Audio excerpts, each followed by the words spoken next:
and welcome to another bonus episode of the Supermassive Podcast from the Royal Astronomical Society. With me, science journalist Izzie Clarke, astrophysicist Dr Becky Smethurst, and the Society's Deputy Director, Dr Robert Massey. We thought we'd mix it up this bonus episode since we did a Q&A episode for last 2 weeks' main episode. We figured let's take a break from all of the questions. Instead, this is an Eclipse special and a book club. Woohoo! Yeah, I mean, it's summer holidays. Don't sound too enthusiastic. I mean, I'm just we need to put in like canned cheering there, don't we? Like set off like confetti cannons, yeah. Because I thought people are going to be going on their summer holidays, or good idea. We're slightly late and maybe they're already there. Well, you can get to the airport and quickly nab one. So I thought we could inspire some people's holiday reading. Yeah, because I don't know about anybody else, but like when I'm at work, like and normal life, I read so much fantasy. It's just like this needs to be different from normal life. But then when I go on holiday, I'm like, now I have the brain space to read a non-fiction. Absolutely, exactly. When at the end of the day, I need to be like, how do I shut my brain off? Yeah, exactly. So, what are you reading, Becky? What have you got on your bookshelf? Well, I got sent. I have it here. I got sent The Edge of Space-Time by Chandra Prescott Weinstein, which is part science book, part poetry, almost. Right? It's very lyrical. It puts the science into like the human perspective of people who actually do the science and all of the human politics that come with it. It's a really fascinating read, and I loved getting like Chandra's perspective on sort of like the field that I'm in as well. Like it was really, really fascinating read. I also finished, did I mention I was reading How to Design a Universe by Catherine Hammonds? Yes. I finished that too. It's definitely my kind of book, that one. It blends like pop culture and personal anecdotes into like the complex science in that sort of like Trojan horse that we were talking about last week of science content, right? Where it's like disguised as science, but you're actually learning. Like it tricks me into thinking I'm not learning, but I am. Yes. And I absolutely love it. So if that's your kind of book too, you will definitely love that. But both of those have been really great reads. Amazing. How about you, Robert? Yeah, well, I got sent a book I'd completely forgotten I'd contributed to, actually, Astronomy and Popular Culture. There you go, Brian James and Katrine Rayner. And it just love that arrived. colour, the green of the aurora is gorgeous. And anyway, this just turned up and I thought, oh, that's nice. And then opened it up and I thought, oh, yeah, I wrote a chapter on clocks in that book. Anyway, so there's a bit of self-promotion in this, but most of it is written by other people. There's lots of really good material on things like astronomy in films, science fiction, music, a bit on outreach and how culture changed with the space age, for example, and other things as well. And as each chapter is so separate, it's nice to dip into. So I was just thinking, if you're taking it on a train journey or a flight, for those going off to see the eclipse in Iceland or Spain, for example, this would be really good reading. Nothing about eclipses, but it's nice and light and easy to dip into. And I really love the topics as well. I just looked and I thought, this is just, everything from, noting that we have a retail store called Comet to descriptions of Mars and the Planetary Society. So. Oh, I thought you meant like description of a Mars bar, like well, that would be another perfect example. Yeah, exactly. Comparing the interior structure of the Martian planet and Martian chocolate. Somebody's going to do a paper on that, aren't they? But you say that one of my closest mates is a geography teacher, and she genuinely uses different types of chocolate bars to talk about different rock structures. And I'm just like, I would like to sit in that lesson purely just to eat all of the examples. Thank you. And mouthfeel is surely another test as well. Although probably not with rocks, not so good. Yeah, probably not. No. What are you reading is? My recommendation is Invisible Rainbows by Dr. Alfredo Carpenetti. So it's I love him. He's great. So if you're not familiar with his work, he's a science journalist for IFL Science, also an astrophysicist. So the way that he writes is just so fun. So this is all about how we look at the universe, like kind of beyond the visible light spectrum, looking at like the power of gamma rays, kind of how the universe is filled with invisible rainbows. There's a moment where he absolutely kind of tears the standard model apart, which is quite fun. He does it in quite a fun way. So I think it's just like a really nice read. And he's also the chair and founder of Pride in STEM. So it also showcases a lot of scientists who in the LGBTQIA community. So yeah, it was just like a really nice read, and it's very fun. So that's what I've been reading. I feel like my list is quite short though. I don't know what to read next. Well, maybe we should ask people to send in their recommendations. Yes. If they've read some good books lately. Yes. They can be non-fiction. They can be sci-fi. We're welcome to all. I'll just go back to Project Hail Mary every single time. Yeah. It's always the default, isn't it? So yeah. But I also want to shout out Mike in Oregon from the Supermassive Club, because I think his reading lists put us all to shame. He posts some brilliant book reviews in the forum. And he's recently recommended The Science of Interstellar by Kip Thorne. By Kip Thorne, yes. Oh, I've been meaning to read that for ages, although it'll probably tell me stuff about black holes. Oh, sorry, that's Pip using my rug as a scratching post. Okay. Thank you for your contribution, Pip. Yeah, I wanted to read it for ages, but then also I don't like the film Interstellar, and I probably know the stuff about black holes already. Interstellar's great. No. We argue about this.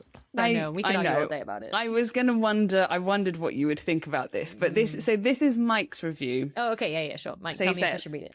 If you were intrigued by the visuals and concepts that were presented in the 2014 movie Interstellar and asked questions like, is that real or could that really happen, then this book will be a treat.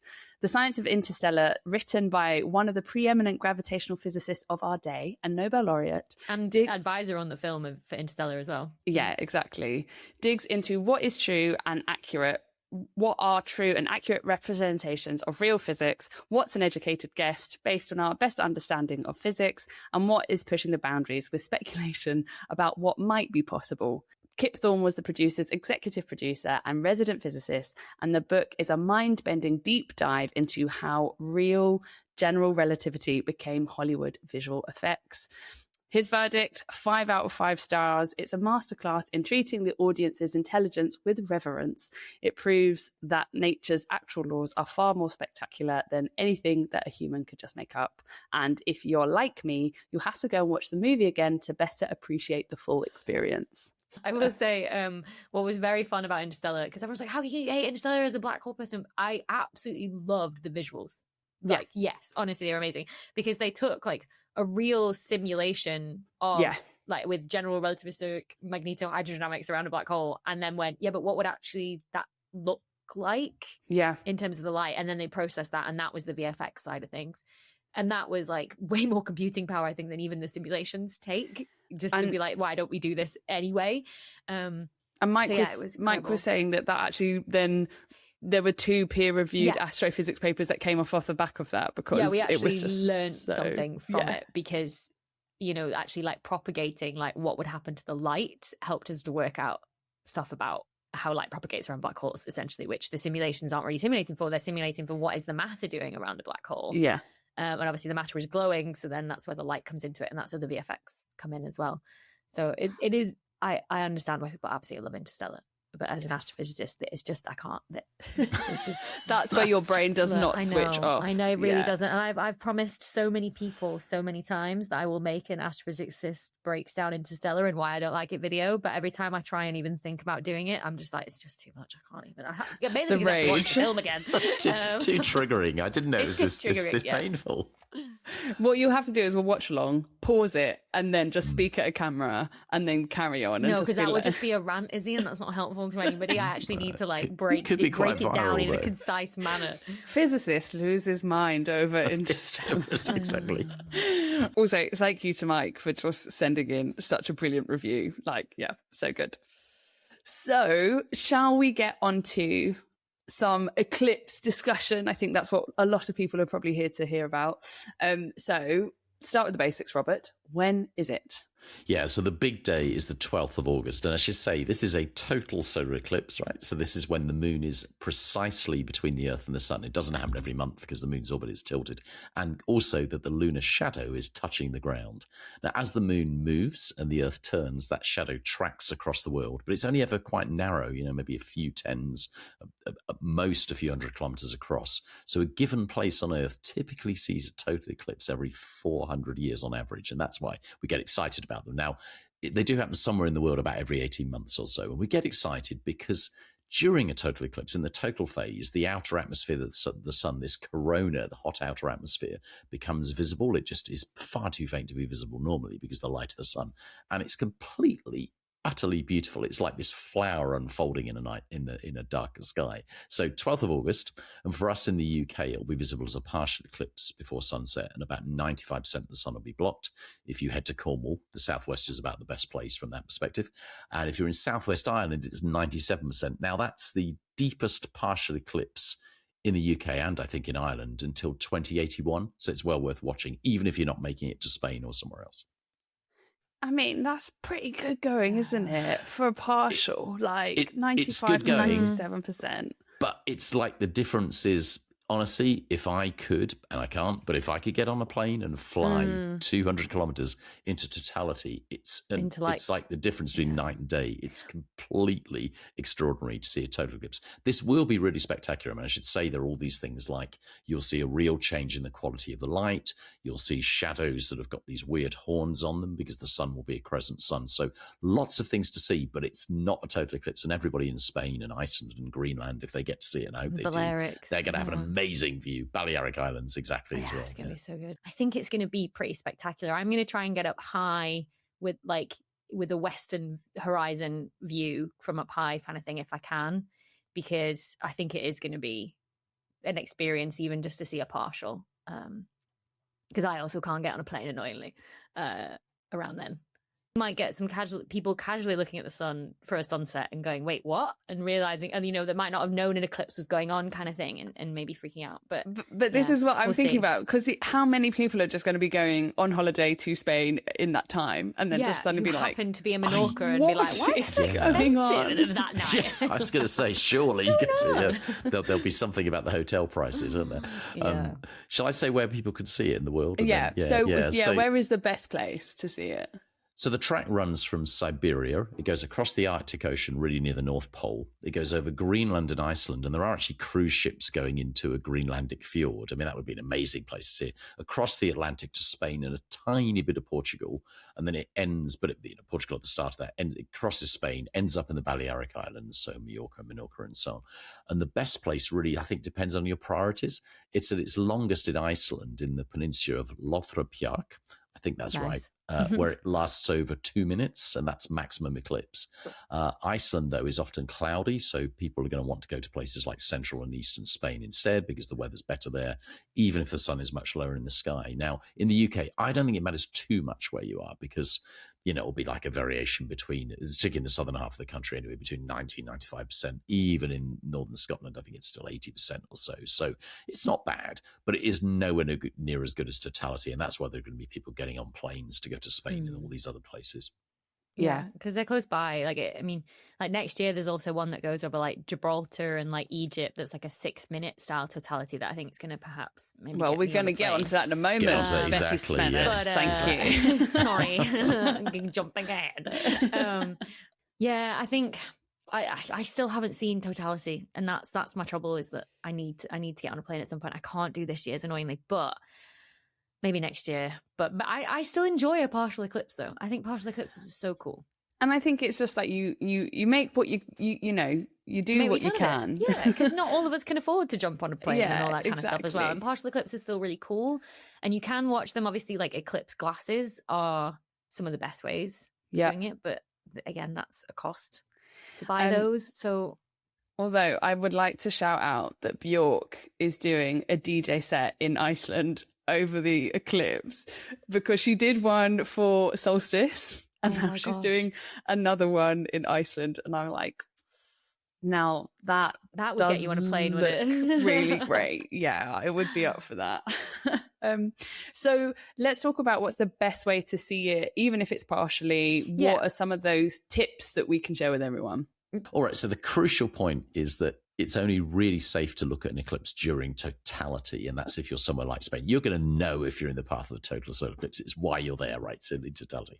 But in all the partial phases, even looking at a crescent sun can really badly damage your eyes and scar your retina. Part of the reason is that the sun looks much more innocuous, so your pupil opens up, And then, whereas if you try and look at the sun during the day, normally you can't, it's too painful.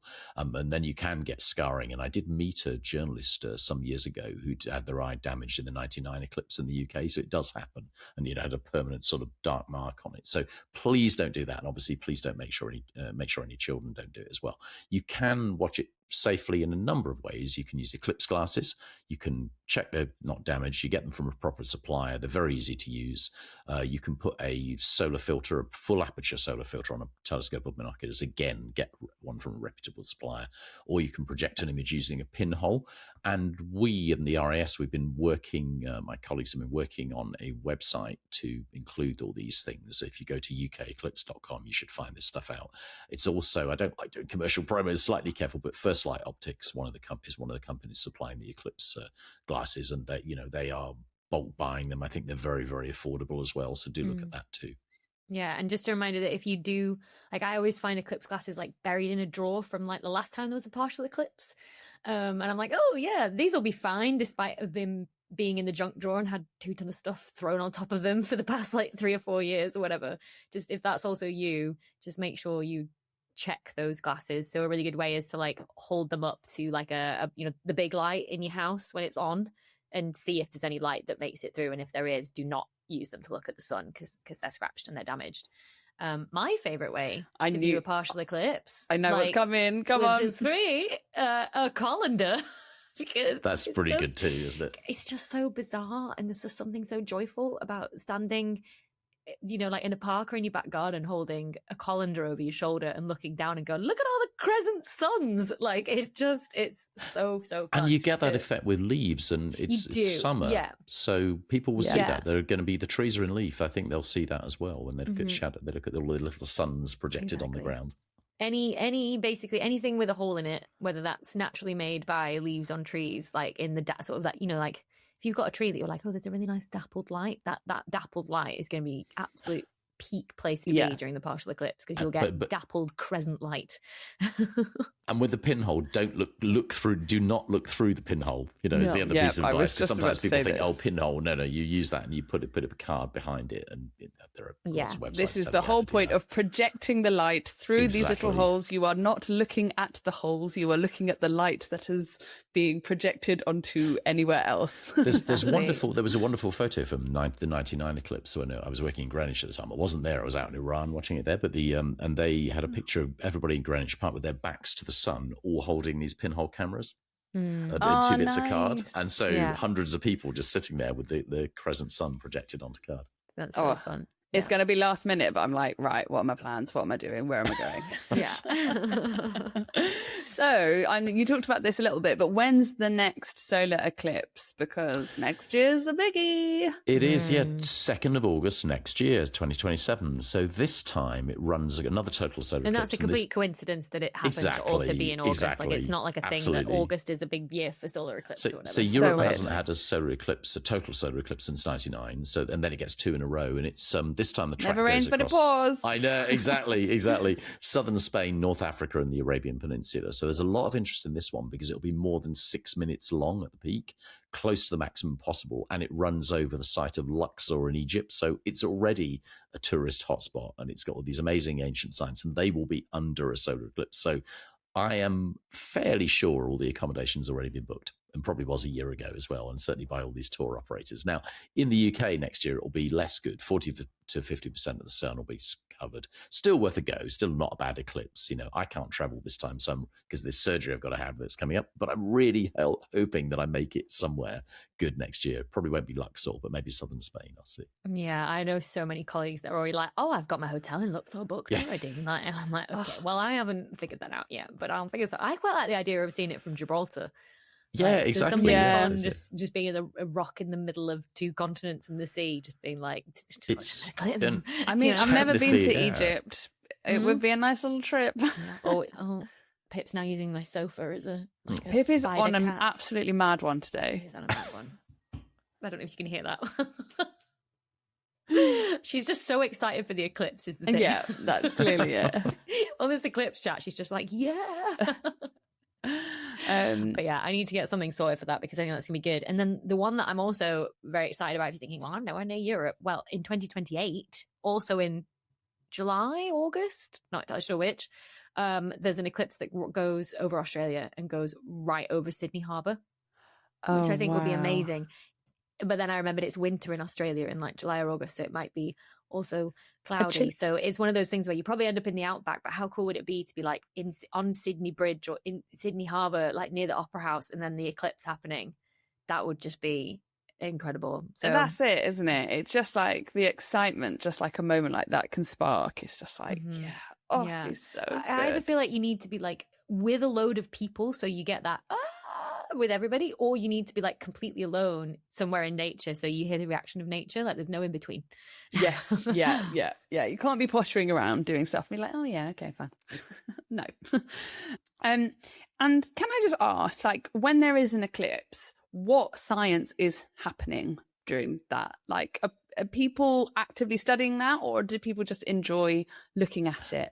Like, no, what's the balance there? And what you can do when you get a total solar eclipse, so you can there's an instrument called a coronagraph that allows you to block out the sunlight, and you can see some of the corona from a telescope on the ground. But if you get a total solar eclipse, then you have this natural coincidence that the moon is almost exactly the same size as the sun in the sky. And when it covers the sun, that means you see the inner corona really well. So you can do that with space probes and all of those things, but it does allow you to do that from the ground. And that's why there are people who certainly take telescopes to eclipse tracks to this day, even if it's only to test out instruments and so on, because you get to see that innermost bit, the corona. I mean, that's what's so utterly beautiful as well. You see prominences. It looks totally extraordinary.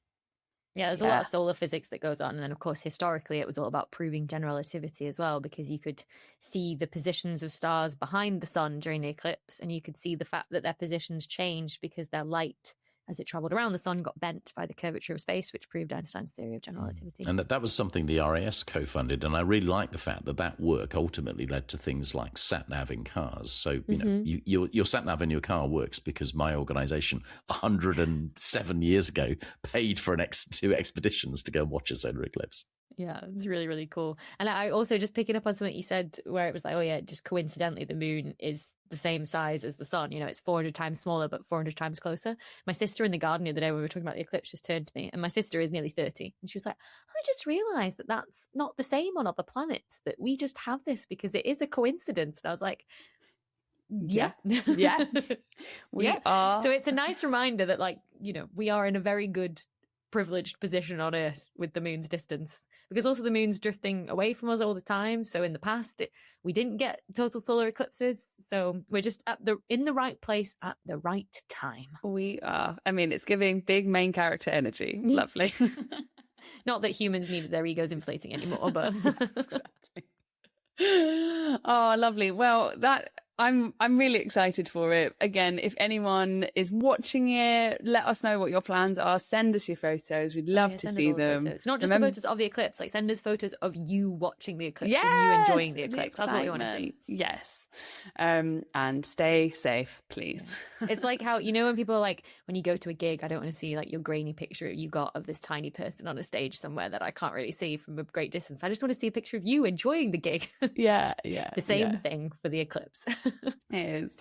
And I also just want to end on this really nice DM that we got from listener Natasha Evans, who has said, this podcast has really helped me rediscover my love of space. I'm a lifelong enthusiast who chose a career in engineering to get involved with spaceflight, but ended up working on planes instead because space science doesn't get the love and funding that it deserves. Boo. Agree. Not to mention post-grad school burnout made me reluctant to try learning anything new on my own. But Supermassive has made learning exciting for me again, and I'm finally getting more of that sweet, mind-boggling space knowledge that makes me ponder our place in the universe. Thank you for sparking my curiosity. So thank you, really Natasha. Sweet, Natasha. Really nice. Thank you. I'm so glad that we could do that for you. Yeah. So, yes. So enjoy the eclipse, everyone. And that is it for this episode. Do keep sending us your messages, your photos, your questions. We do love receiving them. So you can email podcast@ras.ac.uk. Find us on Instagram @SupermassivePod. You can find us on YouTube. Keep forgetting about that one. @the Supermassive Podcast. No, that's wrong. YouTube @the Supermassive Pod, or members can post on the forum on the Supermassive Club. Yeah, the Supermassive Club is fun as well. I feel like that's where a lot of the pictures come in. I love to see them. Yeah. We'll be back in a few weeks' time with an episode about antimatter, which I'm so excited for because I love antimatter. It's just one of those things that's just like, how is this a thing? How do we know that this exists and this is a thing? Anyway. Get ready for more confusion from me, like, oh, goodness me. Yes, that's an episode you should watch on YouTube to see Izzie's confused face. Until next time, everybody, though, happy stargazing.